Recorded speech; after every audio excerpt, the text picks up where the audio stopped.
do Evangelho, porque os pais deles não compartilharam com eles a verdade de Deus. Nós temos uma epidemia de jovens participando em algumas formas de satanismo. Vamos pegar uma parte do sangue ou do corpo e beber ou comer. Todas as religiões estão se unindo ao satanismo. Estamos inaugurando uma nova era satânica. A evidência está à nossa volta e tudo que precisamos fazer é vê-la. Salve, Satanás! Salve, Satanás! Salve, Satanás! Há um grande fascínio pelo oculto, porque eles não têm a verdade de Deus em seus corações. Nunca antes vimos tal explosão de cartomantes, hipnotismo, videntes, feiticeiros, masmorras, dragões e esse tipo de coisa que vemos no nosso mundo de hoje em dia. Eu tentei algumas coisas diferentes, magia, Krishna, coisas assim. Eu sou livre e aberta, mas eu acredito realmente que os deuses foram apenas inventados para ajudar a encontrar uma razão para a vida, porque não sabemos as respostas.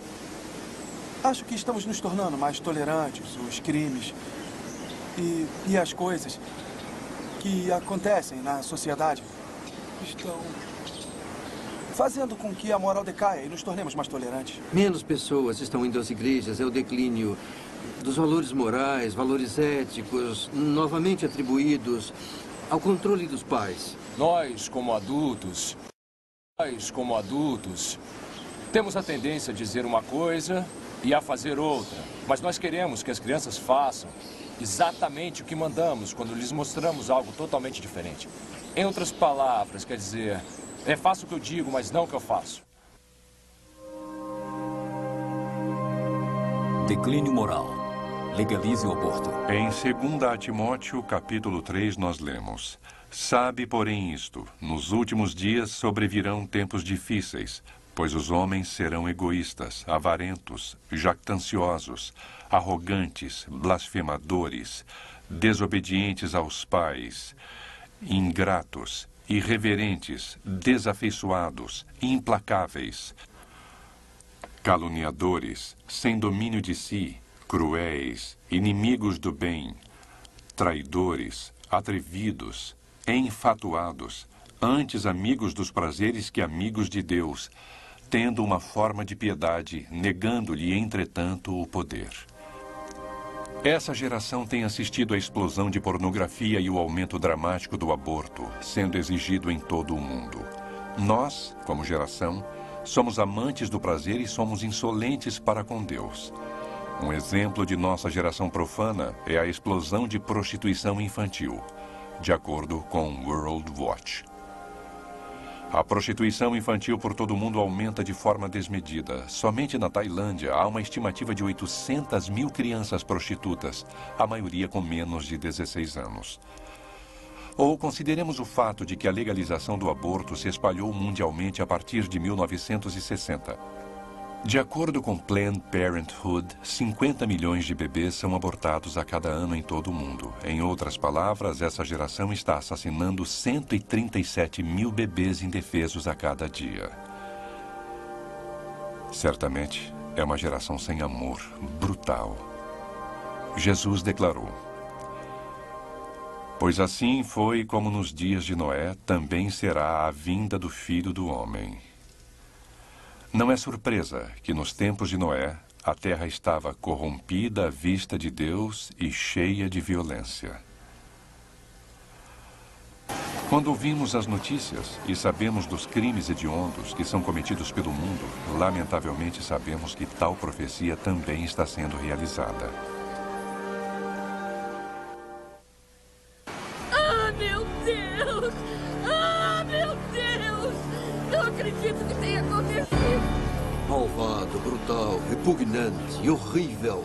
Escolha uma palavra. Após 4 décadas de aumento nos índices de criminalidade, 6 vezes mais assaltos à mão armada, agressões, o triplo de números de estupros, o dobro de números de homicídios, a questão é por quê?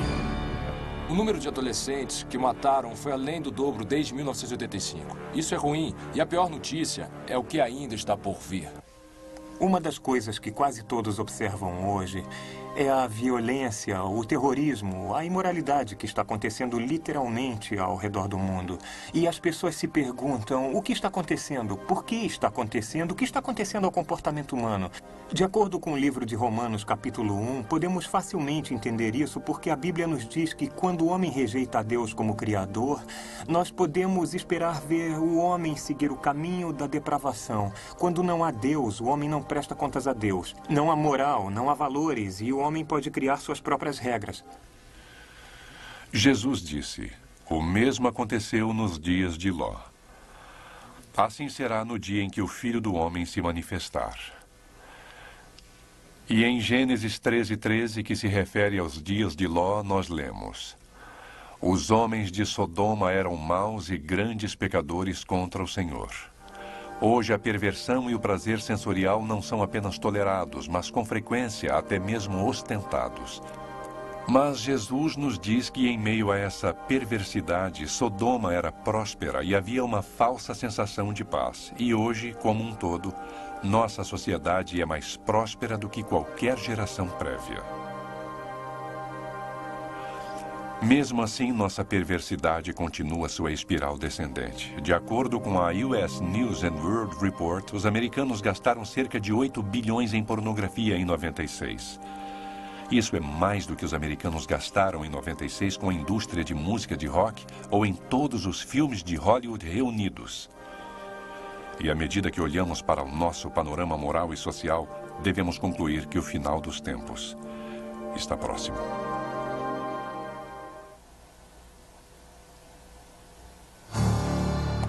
Israel.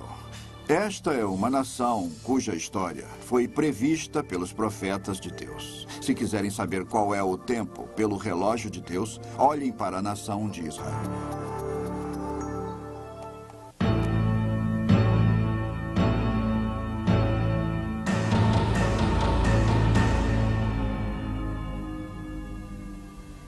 Israel é a chave da profecia. Se querem provas da Bíblia, olhem os judeus. O Senhor prometeu aos judeus que se afastassem dele, e ele se afastaria deles, e eles seriam dispersados por todo o mundo. Isso sabemos que ocorreu. Porém, o impressionante, a coisa milagrosa, é que apesar de terem ficado quase 2000 anos sem terra, mesmo assim eles mantiveram sua identidade nacional. Isso é algo totalmente sem paralelo na história do homem. Nenhuma outra nação foi capaz de manter sua identidade nacional por mais de 300 anos sem uma terra natal. Deus não apenas preservou a identidade nacional dos judeus, mas prometeu que nos últimos dias os reuniria novamente em sua terra natal. Em Ezequiel capítulo 37 nós lemos: assim diz o Senhor Deus, tomar-vos-ei entre as nações e vos congregarei de todos os países e vos trarei para a vossa terra e a tornarei uma nação na terra das montanhas de Israel. De forma surpreendente, essa geração assistiu à realização de tal profecia. Hoje mesmo, milhares de judeus continuam a se reunir novamente na nação de Israel. Uma nação que permaneceu em ruínas por quase 2000 anos.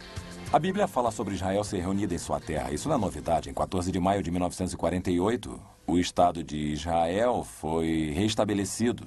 A Bíblia diz que eles retomariam a Jerusalém Bíblica. E em junho de 1967, ela foi reavida, a Jerusalém Bíblica. Eu vou preservá-los como um grupo nacional étnico identificado de pessoas, porque nos últimos dias eu vou trazê-los de volta para sua terra. Em 1948, ele os reuniu de volta em sua terra, e eles têm continuamente retornado para a terra de Israel desde então. Cálice de Tontiar. No livro de Zacarias, capítulo 12, Zacarias prediz que Jerusalém será feita uma taça de tontear para todas as nações do mundo. Todas as nações que se erguerem contra ela serão feitas em pedaços, segundo a linguagem dele. Temos uma cidade que não é grande, que não tem recursos naturais, não tem porto, nem rio, não tem motivo para ser relevante no cenário moderno. É importante para quem?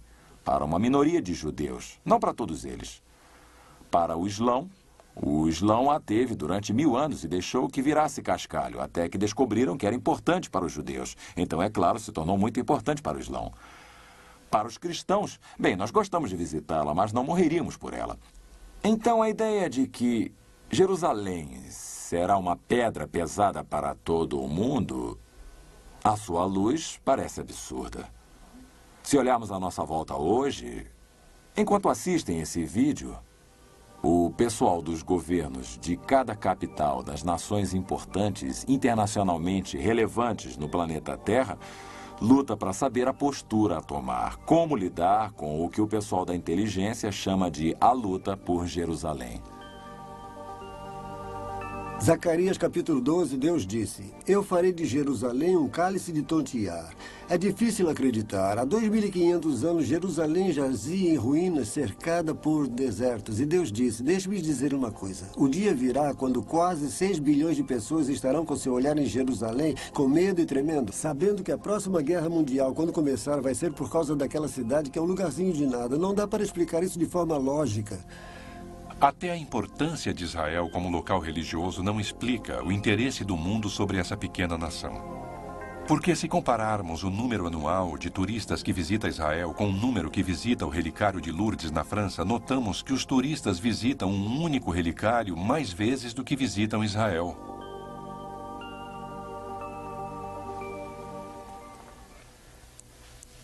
Eu acho que a próxima guerra nuclear pode acontecer em algum lugar do Oriente Médio, porque as diferenças são antigas e religiosas. Pessoalmente, não acho que eles vão conseguir resolver a questão entre palestinos e israelenses e... acho que é um beco sem saída. Eu não sei por que Hitler tinha tanto ódio deles. Talvez ele... eu não consigo entender. Eu acho que essas pessoas que odeiam os judeus e tudo são... eu acho que eles têm medo deles. Eu acho que o povo judeu tem má reputação há muito tempo. Antissemitismo. Há 2000 anos passados, o profeta Jeremias disse: Falosei um espetáculo horrendo para todos os reinos da terra, e os porei por objeto de espanto e de assovio e opróbrio entre todas as nações. Vejam como Israel está só. O Senhor disse: embora todo o mundo se una contra eles. No versículo 37 de Deuteronômio 28, temos o antissemitismo. Muitos outros versículos. Israel será odiado, perseguido, e eles serão mortos como nenhum outro povo. Há muitos grupos minoritários que acham que foram oprimidos e maltratados, mas nenhum como Israel.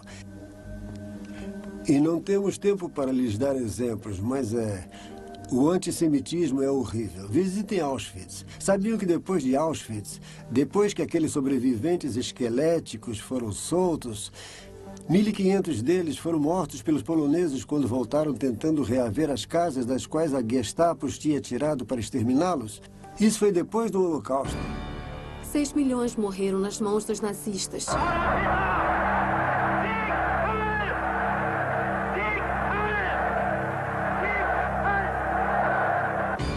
O ano era 1967, Israel lutando para sua sobrevivência contra as forças árabes combinadas. A tropa não conseguiu impedir que radicais palestinos atacassem e matassem israelenses. O antissemitismo continua até hoje. Deus o previu, mas ele disse: 1000 Hitlers não poderão varrê-los. Eu vou preservá-los como um grupo nacional de pessoas com identidade étnico, porque nos últimos dias eu vou levá-los de volta para sua terra. Israel floresce. O profeta Isaías disse isso: dias virão em que Jacó lançará raízes, Israel florescerá e brotará e encherá de frutos o mundo. A nação de Israel se tornou o terceiro maior exportador de frutas no mundo. Deus falou sobre as montanhas de Israel e que elas seriam plantadas novamente. Seriam reflorestadas, a terra seria arada e essa terra se tornaria tão árida, frutificaria como o jardim do Éden.